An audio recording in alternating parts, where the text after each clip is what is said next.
मैया के आखियाला गल मधुमक्खिया है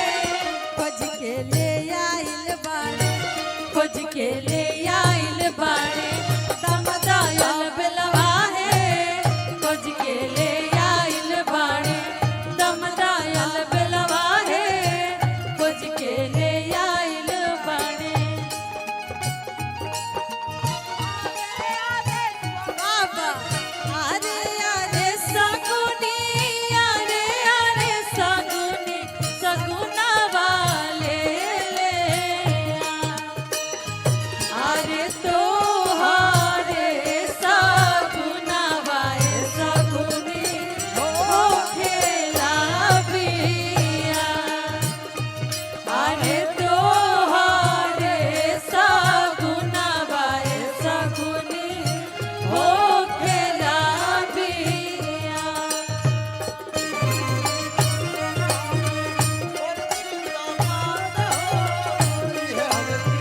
और जब लास्ट में पहचान में आ जाला कि हाँ इहे के पाहुन जी हैं इहे के दामाद है तो सास लोग कैसे कहे लोग जब परिचय के टाइम आवेला था छोटी मोटी सास रानी लमहर दामाद हो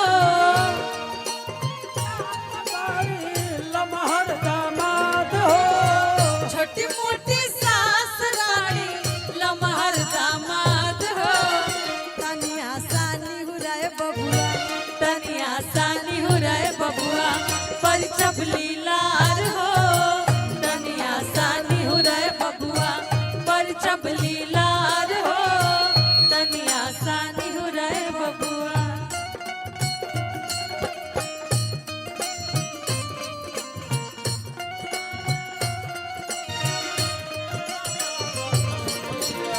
तुहरे सुपावार हो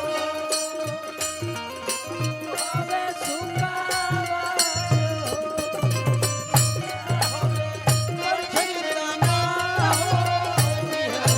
और जब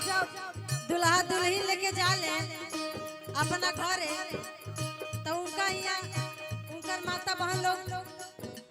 जब देखे ला कि दुल्हन के गाड़ी आ गई पहले तो डोली चलत रहे अब गाड़ी में ही दुल्हन लोग जाता लोग तो माई लोग दुआरी पर ही सिन्होरा लेके खा रहे ला लोग एगो रसम होखेला मांग बहोरे के तो कैसे कहता रही सोने के सिन्होरा वाली हले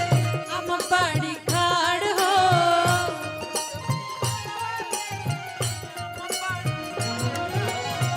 सोने के सिन्होरा वाली हले हम बड़ी खाड़ हो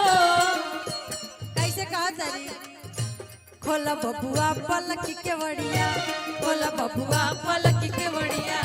मंगिया बहो रब हो खोला बबुआ पलक के वड़िया मंगिया बहो रब हो खोला बबुआ पलक के वड़िया